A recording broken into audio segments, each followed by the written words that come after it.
Okay, so today we're going to kind of dive into something I think we can all relate to, Yeah. and that's friendships. Yeah. And more specifically, how to spot those fake friends Yeah. that I think we've probably all encountered at some point in our lives, Oh, for sure.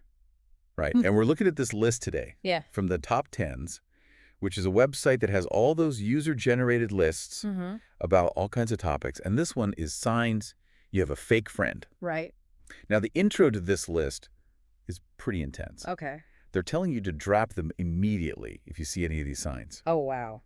So before you go pruning your entire social circle, Yeah. let's maybe unpack this a little bit Right. and think about what some of these signs actually mean. Yeah. I think what's interesting about a source like the top tens is that it's like this Yeah. collective wisdom of the internet, right? It's Yeah. how people define these really complicated relationships, Wow. like in a really sort of like real-time way. Exactly. And some of the signs that are on the list are pretty universal red flags, Uh-huh. like talking behind your back, Right. constantly putting you down, Yeah. trying to manipulate you. Yeah. Those seem pretty toxic. Yeah, for sure. They even have an example on here about somebody scorning their friend's passion for theoretical physics. Oh, wow. Like, can't we just celebrate each other's differences and quirks? Totally. Yeah. True friends, I think, support your passions, Yeah, even if they don't totally get them. exactly. Yeah. But then as we move down the list, things get a little bit more subjective. Yeah. Like, one of the signs is always having an excuse not to hang out. Right. Okay, Wow. that could be a sign of a fake friend. Sure. But what if they're just busy? Or Yeah. what if they're just, more introverted and they need some time alone? Yeah, totally. How do we figure out Ah. how to interpret some of these more ambiguous signs? Yeah, I think that's where context comes in. Right. It's not necessarily about like one instance of this behavior, Oh. but a pattern of behavior. Right, and that's something I thought was really interesting about this list, Okay. is that they actually have these sections for, like, newcomers and contenders Oh, interesting. to the list. So it's Yeah. like this evolving definition Mhm. of what a fake friend is. I love that. Right. It really shows, I think, how like our understanding of friendships Yeah. changes over time. Right. It might have seemed like a total deal breaker when Totally. you're in high school. Yeah.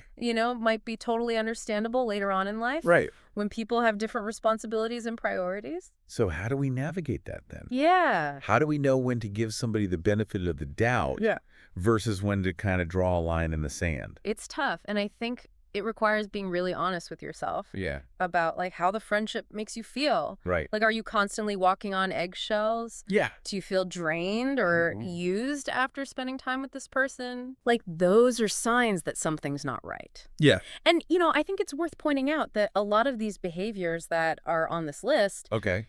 using someone for money, Uh-huh. constant teasing that feels mean, putting you down, Yeah. these can actually be forms of bullying. That's a really good point. So it's not always just like Right.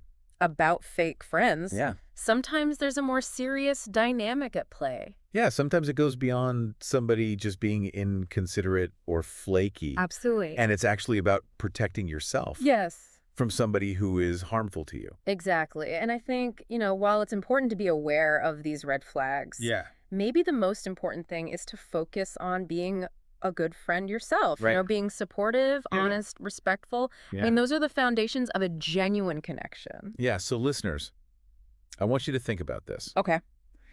How can you contribute to building healthy, supportive friendships? That's a good question. What kind of friend do you want to be? Yeah. Just something to think about as you navigate your own social landscape. Food for thought. Yeah. Awesome. Okay, Thanks. thanks. Bye.